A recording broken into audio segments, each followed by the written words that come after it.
Hello everyone, मेरा नाम है असिस्टेंट प्रोफेसर नरेश कोहरी और आप देख रहे हैं मेरा YouTube channel thermal engineering lecture series. दोस्तों, पावर प्लांट इंजीनियरिंग के नेक्स्ट यूनिट की तरफ चलते हैं जिसका नाम है फीड वाटर ट्रीटमेंट। बॉयलर्स के अंदर हम लोग जो स्टीम प्रोडक्शन करने के लिए वाटर का यूटिलाइजेशन करते हैं, उस वाटर को किस तरह से प्योर किया जाता है, किसके क्या क्या प्रोसेसेस करने के बाद में हम उस वाटर का यूटिलाइजेशन कर सकते हैं, इसके बारे में हम लोगों को इस चैप्टर के अंदर पढ़ना है। चैप्टर जीटीयू में एटलीस्ट 4 to 7 मार्क्स के कंटेंट का है। इस चैप्टर में से आप लोगों को कोई भी एक थियरी पूछी जा सकती है। चैप्टर काफ़ी सिंपल है। तो शुरुआत करते हैं। हमारा फर्स्ट टॉपिक होगा different impurities find in feed water. अभी ये टॉपिक में समझा उसके पहले मैं आप लोगों को थोड़ा सा इंट्रोडक्शन दे दूं कि why the necessity there is a necessity of the feed water treatment. Feed water के प्योर करने के लिए या फीड वाटर को ट्रीट करने की रिक्वायरमेंट क्या क्या है, क्या क्या नेसेसिटी होती है। तो जैसा कि मैंने आप लोगों को बताया था कि जनरली बॉयलर का लोकेशन ये होता है कि रिवर के पास में या किसी पॉन्ड के पास में, किसी लेक के पास में होता है। अब सीधी सी बात है कि जो भी पानी हम लोगों को मिलने वाला है, number of impurities will be there, बहुत ही ज़्यादा इम्प्योरिटीज होने के चांसेस होते हैं। सेकंड थिंग, पीएच फॉर्मेशन आपके वाटर की क्या है ये भी आप लोगों को पता नहीं है। पीएच अगर कम है तो भी हमारे लिए खराब है, पीएच अगर ज़्यादा है तो भी हमारे लिए खराब है।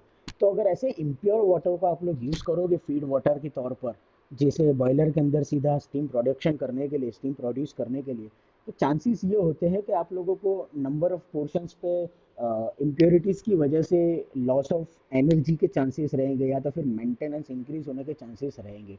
तो ये जो मेंटेनेंस से आप लोगों को बचना है, लॉस ऑफ एनर्जी से बचना है, ये सारे रेमेडीज से अगर आप लोगों को बचना है, तो हम लोग क्या करते हैं कि हमारे वाटर को क्लियर प्योर करने के बाद ही उसका यूटिलाइजेशन कर सकते हैं। तो इसी तरह से हमारे वाटर के अंदर फीड वाटर जिसका हम लोग यूज़ कर रहे हैं, इसके अंदर क्या क्या इम्प्योरिटीज़ होती है।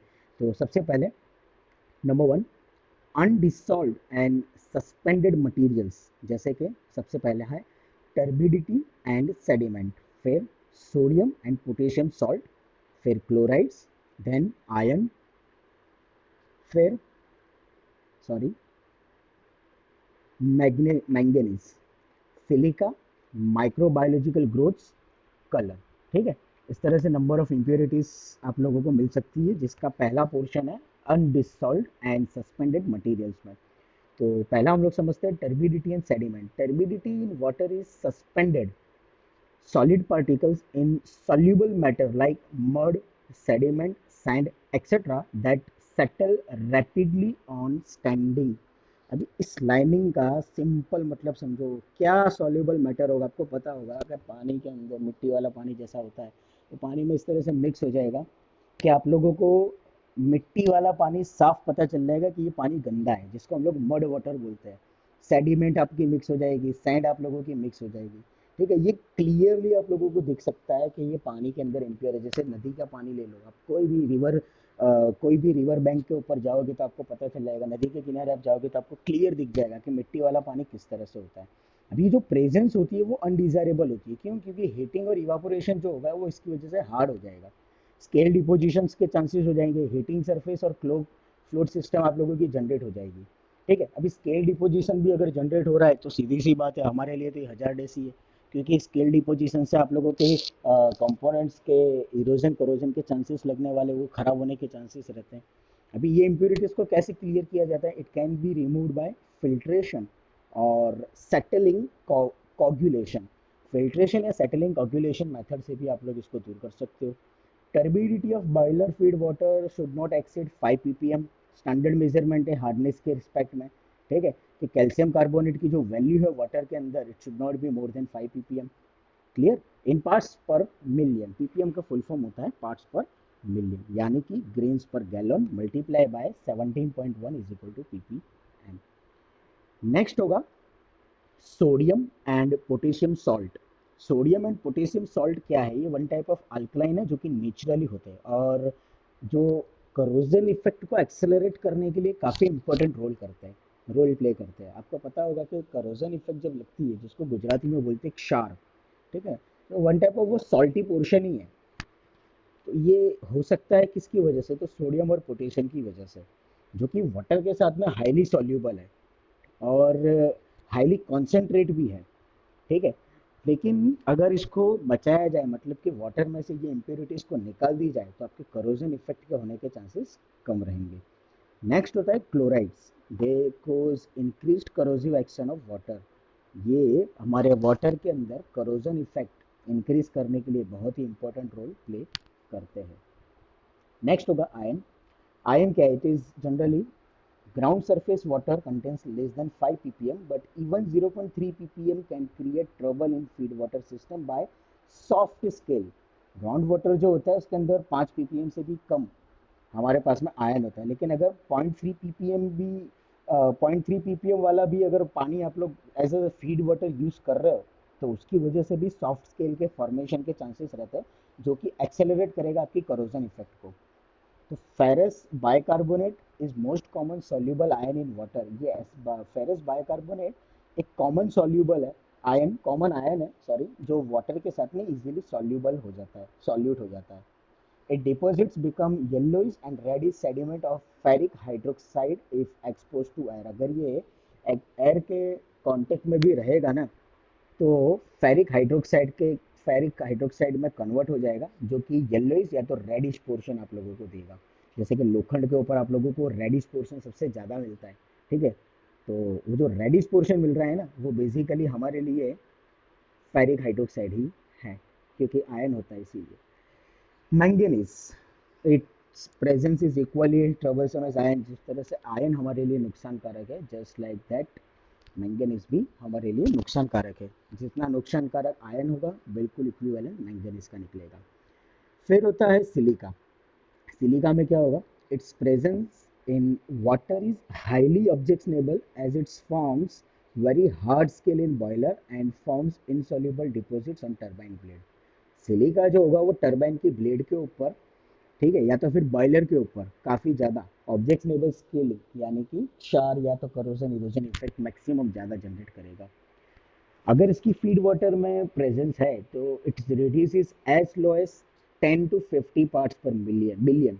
10 to 50 parts per billion, million में, मिलियन से भी बड़ा billion. 10 to 50 parts per billion इतने प्रेजेंस फीड वाटर के अंदर होने के चांसेस रहते हैं। Most natural water contains silica. Natural water जो जनरली हमको मिलता है रिवर से, उसके अंदर सिलिका का फॉर्मेशन होता है, सिलिका फॉर्म इंक्लूड होता है, जिसकी रेंज होती है 1 to 100 ppm। Next, microbiological growth. Microbiological growth क्या होगा सरफेस वाटर के अंदर? It includes bacterial slimes moulds, diatoms, algae etcetera. ये अलग अलग टाइप के आपकी इम्प्योरिटीज के टाइप है, जिसको माइक्रोबायोलॉजिकल बोला जाता है। ऐसे छोटे छोटे पोर्शन जो आप लोगों को दिख नहीं सकते। बैक्टीरियल स्लिम्स है, मोल्ड्स है, डाइटोन्स है, अलगाई है, etcetera. This can cause coating on heat exchanger and clog the flow passages and reduce the heat transfer rate. ये क्या करेगा? हीट ट्रांसफर रेट को डिक्रीज भी कर देगा।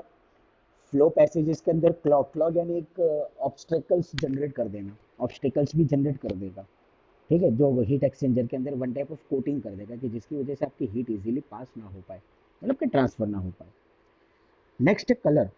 Its presence in water causes foaming in boilers and may interfere with treatment processes. ये water treatment processes के साथ में भी आप लोगों को इंटरफेयर करने के चांसेस कर सकता है। It is generally removed by chlorination और एब्जॉर्प्शन बाय एक्टिवेटेड कार्बन। ये क्लोरीनेशन से या तो फिर एक्टिव कार्बन को एब्जॉर्ब करने के बाद में भी रिमूव किया जा सकता है। नेक्स्ट है डिसॉल्व्ड सॉल्ट्स एंड मिनरल्स। इसके क्या टाइप है? तो नंबर वन एक ही है, जैसे तो calcium and magnesium salts. The presence of this salt is recognized by the hardness of water. जितना ज़्यादा हार्ड वाटर होगा, हम लोग जो पानी पीते हैं उसके अंदर मैग्नीशियम कैल्शियम का पोर्शन नहीं होता, वो क्लियर हो जाता है, ठीक है, तो उसको सॉफ्ट वाटर बोलते हैं। तो ऐसे वाटर्स की जिसके अंदर कैल्शियम और मैग्नीशियम सॉल्ट है, तो उनको हार्ड वाटर, हार्डनेस के तौर पर कंसिडर किया जाता है। और हार्डनेस वाटर जो होता है वो टेस्ट किया जाता है स्टैंडर्ड सॉप टेस्ट से। सोप टेस्ट के थ्रू हम लोग इसको क्लियर मेंशन कर सकते हैं, मेजर कर सकते हैं। This salts are present in the water in the form of carbonates, bicarbonates, sulphates and chlorides. ये ऐसे सॉल्ट्स हैं, this salts are present in the water. ये वाटर के अंदर ऐसे प्रेजेंटेड सॉल्ट्स है जो कि फॉर्मेशन करते हैं कार्बोनेट्स का, बाइकार्बोनेट्स का, सल्फेट्स का एंड क्लोराइड्स का। Water having carbonate hardness may be soften by sufficient heating और बॉइलिंग। वाटर के अंदर जो भी कार्बोनेट्स है, हार्डनेस है, इसको आप लोग सॉफ्ट कर सकते हो बाय हीटिंग और बॉइलिंग। आपको पता होगा कि हम लोग जनरली डॉक्टर वगैरह ये बोलते हैं कि जब भी आप बीमार हो तो इस तरह से बोला जाता है कि वाटर को बॉईल करके पियो। उसका रीज़न ये होता है कि अगर वाटर के अंदर कोई हार्ड पार्टिकल है, इस तरह से कैल्शियम या मैग्नीज, ठीक है, तो मैग्नीशियम सॉरी, तो ये मैग्नीशियम और जो कैल्शियम होगा वो इजीली रिमूव हो जाएगा। जनरली हमारे अगर पेट की कोई बीमारी होती है जो कि पानी के लगते हैं, तो यही सॉल्यूशन सबसे पहले बताया जाता है कि पानी को हीट करके पियो या तो गर्म करके पियो, बॉईल करके पियो। ठीक है, उसका रीज़न यही है। बिल्कुल सेम चीज़ की जाती है बॉयलर के अंदर भी। CO2 कार्बन डाइऑक्साइड जो होगा is liberated and relatively insoluble precipitate of CaCO3 calcium carboxide and MgCO3 magnesium carboxide are formed which can be removed by simple blown down method। CO2 अगर आप लिबरेट कर रहे हो तो इनसोल्यूबल प्रिसिपिटेट होगा, मतलब कि CaCO3 या तो MgCO3 फॉर्म होगा, जिसको आप इजीली रिमूव कर सकते हो सिंपल ब्लो डाउन मेथड से भी। Hardness of water is caused by the presence of chlorides, sulfates, and nitrates of calcium and magnesium cannot be removed by just boiling। Magnesium जो होता है वो उसको बॉईल करने से रिमूव नहीं कर सकते हो। ठीक है। हार्डनेस ऑफ वाटर, वाटर की हार्डनेस का रीज़न क्या होता है, तो क्लोराइड्स अगर है, सल्फेट्स अगर है, नाइट्रेट्स ऑफ कैल्शियम अगर है, मैग्नीशियम अगर है, ये सारे रीज़न होते हैं कि जिसकी वजह से वाटर की हार्डनेस जनरेट हो रही है। ठीक है। अभी ये सबको खाली बॉईल करने से रिमूव नहीं होता है। हम लोग पीने के टाइम पे जो पानी का यूज़ करते हैं उसके अंदर इतने हायर अमाउंट में मैग्नीशियम और कैल्शियम नहीं होता है जितना कि आप लोगों को नेचुरल रिसोर्स से मिले हो वाटर में होता है। इसीलिए कभी भी आपके घर में जो भी पानी आता है इसको रिवर्स ऑस्मोसिस सिस्टम RO के अंदर से पास आउट करके ट्रीटमेंट करने के बाद में ही हमारे पास में भेजा जाता है।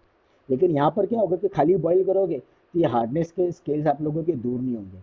इसको क्या करना पड़ता है, because they form a hard scale on heating surface. हम हमारी जो हीटिंग सरफेस होगी उसके ऊपर भी एक हार्ड स्केल जनरेट करने वाला है, जिसको और भी अच्छी तरह से हीट ट्रीटमेंट किया जाता है डीप में। Next, Dassault gases. Number of gases होती है, ऑक्सीजन एंड कार्बन डाइऑक्साइड। सबसे पहला ऑक्सीजन जो होगा वो करोसिव है, किसके लिए, तो आपको पता होगा करोजन इफेक्ट सबसे ज़्यादा आयन के ऊपर लगती है, जिंक के ऊपर लगती है, ब्रास के ऊपर लगती है। दूसरी मेटल, जितनी भी मेटल्स है जो कि ऑक्सीडेशन प्रोसेस इजीली कर सकता है वहाँ पर करोजन इफेक्ट लगने के चांसेस होते हैं। तो ऑक्सीजन सबसे पहला होगा, it is corrosive to iron, zinc, brass and other metals.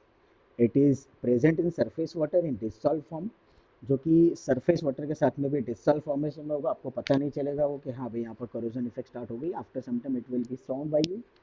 It causes corrosion and pitting of all metal parts with which it comes in contact, especially at high temperature। अगर high temperature वाले steam की contact में आ रहा है तो definitely वहाँ पर corrosion effect होना ही होना है। तो अगर डिसॉल्व गैस आपके वाटर के अंदर है तो उसको रिमूव करना ही पड़ेगा। Next, carbon dioxide. It produces corrosion and scale forming compounds। Oxygen की वजह से तो सिर्फ करोजन इफेक्ट होना है, लेकिन कार्बन डाइऑक्साइड की वजह से करोजन एंड स्केल फॉर्मिंग दोनों की दोनों चीज होती है। Scale forming compounds by combining with other materials, जो दूसरे मटेरियल के साथ में भी कंबाइन होता है। Majority of water contains 2 to 50 ppm of CO2। ज़्यादातर पानी जो होता है उसके अंदर 2 to 50 ppm CO2 की वैल्यू इतनी प्रेजेंट होती है। दूसरे मटेरियल्स क्या क्या हो सकते हैं, तो free mineral acid. Free mineral acid क्या होगा, they present in water as sulphuric और हाइड्रोक्लोरिक एसिड। नॉर्मली जो एसिड होता है वो हाँ या तो सल्फ्यूरिक एसिड होगा या तो फिर हाइड्रोक्लोरिक एसिड होगा। Their presence in water is always undesirable as it may result in the corrosion. ये जो प्रेजेंस होती है वाटर के अंदर वो अनडिजायरेबल होती है, जो कि करोजन इफेक्ट जनरेट करने के लिए मैक्सिमम जवाबदार फैक्टर होता है। The presence is reduced by neutralisation with alkalis. इसकी जो प्रेजेंस होती है वो अल्कलाइज की न्यूट्रलाइजेशन के साथ में रिड्यूस करी जा सकती है। Oil, generally the lubricating oil is carried with steam into the condenser and through the feed water system to the boiler। Generally lubricating oil जो होता है वो हम लोग हमारे बॉयलर के अंदर या तो कोई भी वर्किंग पार्ट्स के अंदर हम लोग पहुंचाते हैं, into the stream into the condenser and through the feed water system to the boiler। या तो हम लोग उसको फीड वाटर सिस्टम के थ्रू या तो कंडेंसर के थ्रू पहुंचाते हैं। अभी इसकी वजह से क्या होता है, तो स्लज स्केल फॉर्मेशन या तो फॉर्मिंग इन बॉयलर, फॉर्म यानी झाग जैसा प्रोड्यूस होना ऑयलिंग की वजह से, इसके चांसेस होते हैं। इसको रिमूव किस तरह से किया था, generally by strainers and baffle separators. या तो बैफल से आप लोग इसको अलग कर सकते हो, या तो स्ट्रेनर्स, उसके थ्रू आप लोग इसको अलग कर सकते हो। नेक्स्ट टॉपिक होगा आपका जियोलाइट ट्रीटमेंट, जीटीयू के लिए इंपॉर्टेंट है। एज यू कैन सी फिलहाल हम लोग यहीं तक रखते हैं। आई होप दोस्तों को इस टॉपिक में आप लोगों को समझ में आया होगा। वैसे तो ये टॉपिक इतना इंपॉर्टेंट नहीं है, लेकिन बेसिक कंसेप्ट या नॉलेज के लिए ज़रूरी है। अगर आप लोगों को कोई डाउट हो तो आप मुझसे ज़रूर पूछिएगा। Thank you so much.